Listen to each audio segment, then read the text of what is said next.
Hello! Today I'm deviating very slightly from my planned schedule and I'm going to continue talking about Studio Ghibli films and continue with my Ghibli season. The reason being, and the reason it feels particularly relevant to talk about this particular movie today is, very sadly, as some of you may be aware, one half of the founding duo of Studio Ghibli, Isao Takahata, passed away the other day. And this is quite a momentous and sad occasion, really, as he was one of the more understated kind of powerhouses in the animation, particularly the Eastern animation world. Obviously, Hayao Miyazaki is considered as the face and the public voice of the Studio Ghibli studio, but Isao Takahata is obviously a very prevalent and important driving force behind this, and he's directed and written many of the popular movies that we've seen released out of them.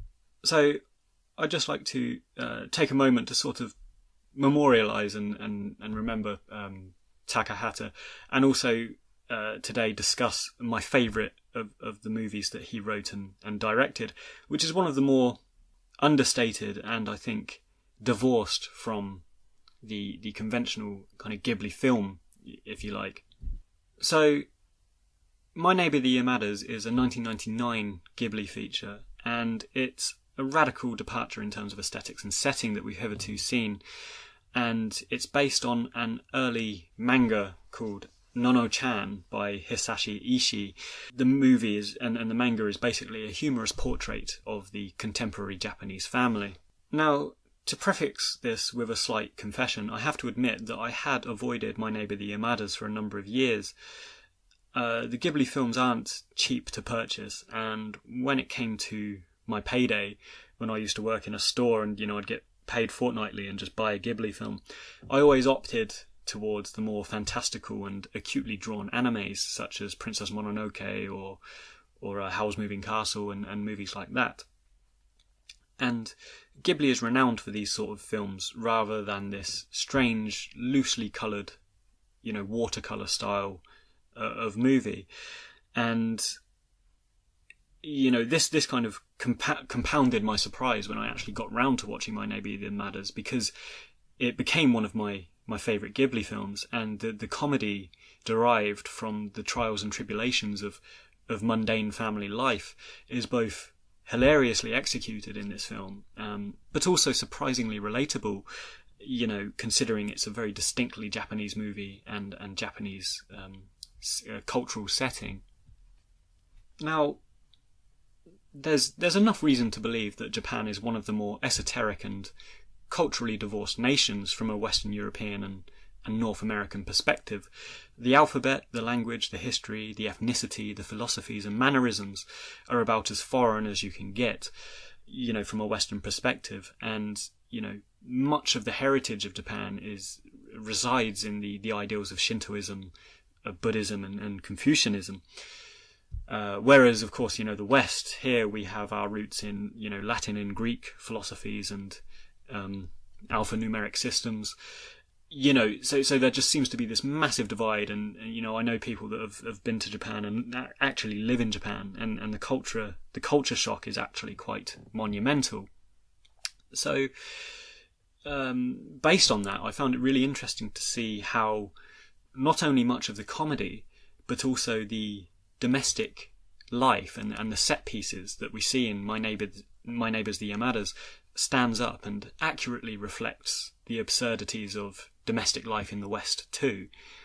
And to that end, the film did leave me feeling like no matter where we're from, we are just fundamentally all human, and despite this feeling that Japan is some mystical place of the Far East, there's an incredible amount of relatability about it too, particularly since it's become more westernized throughout the 20th century, I think. So, specific scenarios explored in My Neighbour the Yamadas is things like the relationship between father and son, and they have these. The whole film is structured as kind of short vignettes, and there's a father and son bonding sequence in which Takashi, who is the father, attempts to relate with his adolescent son Noboru, who is playing catch with him, and it just ends disastrously. We see Takashi and his wife arguing over a range of things, from having dinner to driving. And in perhaps one of the funniest parts of the film, we have a prolonged sequence where they are arguing over the TV remote, and Takashi is watching the sport while reading a newspaper. So obviously, he's not paying attention to the sport. And Matsuko, the wife, wants to switch over to one of her soap operas. So each of these kind of vignettes and small episodes explores a relatable microcosm of humour and pettiness in the contemporary nuclear family, and this fundamental inability, I think, to relate to the opposite sex, and also within respective generations. There's this fundamental misunderstanding, which is proves to be quite hilarious. But also underpinning this, which is a very prescient thing throughout the film as well, is the overriding sentiments of love and commitment and sacrifices that are made for the sake of the family, which again is a very definitive and relatable aspect and quality that we see in My Neighbours the Yamadas. So that said, however, I've said this is very overtly a Japanese setting and a Japanese cultural film as well. And there are many aspects of the Japanese culture that does shine through that are very unique to Japan as well. So in one instance, we have a visual allegory for the birth of their children, and the son, Noboru, is shown to be born from a peach, which they find floating down a river. And the mother, Matsuko, finds this, and this is a reference actually to a Japanese folk tale called Momotaro, which literally translates to the peach boy. And in this fairy tale, this kid is basically born in the same way. And also we have the Yamada daughter, Nonoko, and she's shown to be born by Takashi cutting down a bamboo tree and finding her inside it. And this is a reference to the Japanese folk tale of Princess Kaguya, which interestingly, Studio Ghibli did also later turn into a feature film just over a decade later, which was also written and directed by the late Isao Takahata. So aside from this, there's also some fleeting glimpses particular to Japanese society. So we see Takashi coming home so exhausted from work that he tries eating a banana without peeling it first. And this is a very acute example of the obscene work ethic that the Japanese are supposed to have. And in another instance, we see Noboru, who bumps into a fellow school pupil who's been expelled for attacking his teacher, which has been a prevalent problem in Japanese schools in the past, particularly throughout the 80s and 90s. And we also have, very obvious things such as, the furnishings. They have low-set tables and living arrangements, which are very particular to Japan. And they are constantly referring to the cuisine in a comedic way, which often, of course, hinges around sushi, noodles, and tea. So, with a runtime of 104 minutes, you may well think that this is a long haul for something that focuses on a family of 5 living together. But the pacing of the film is done really well. And by partitioning the movie into a series of short vignettes with titles such as Domestic Goddess, The Patriarch Reigns Supreme, Father and Son Bonding, which often kind of transition and disperse with sporadic forays into metaphor and surrealism, it really permits each scenario to be viewed and considered and laughed at in its own particular sphere, in its own particular segment.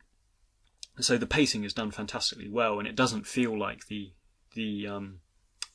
runtime that it actually is.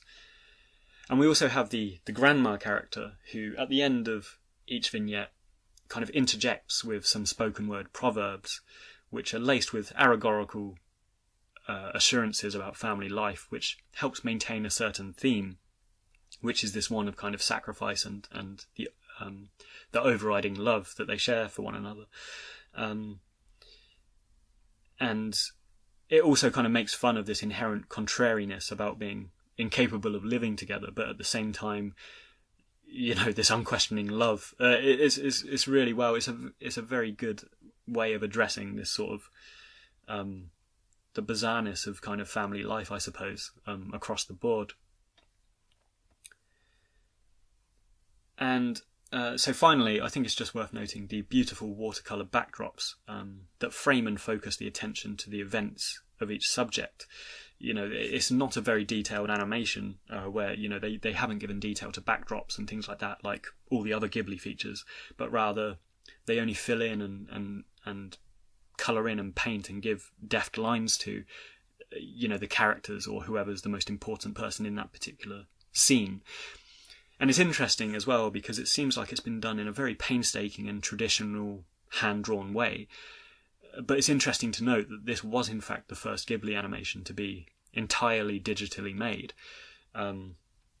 So yeah, and I think in many cases they've used the animation technique of rotoscoping, which is kind of drawing over live action footage and animating over the top of it.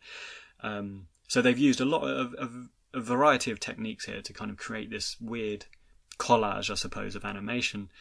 And it reminds me, actually, there's an American, I'm sorry, deviating now, but there's an American animator called Ralph Bakshi, who's been largely actually criticised in the past for using this rotoscope technique. So it's interesting to see that actually the Ghibli team, who are kind of masters of the craft, have been quite happy to introduce this in one of their feature films. So this is obviously quite a short review. It's quite off the cuff. I just felt the need to kind of talk about it because I've got these Ghibli films in the pipeline, but because of the late Takahata, who sadly passed away, I really just wanted to talk about my favourite feature film of that he produced in his lifetime. So in conclusion, My Neighbours the Yamadas is very divorced from what you might expect a conventional Ghibli film to be, but it's also one of the most amusing and arguably, I think, rewatchable of all the Ghibli films if you are happy to make fun of kind of a nuclear family life. So it's an interesting anomaly and a snapshot of universal family issues, which are amplified to a very amusing degree in this feature film.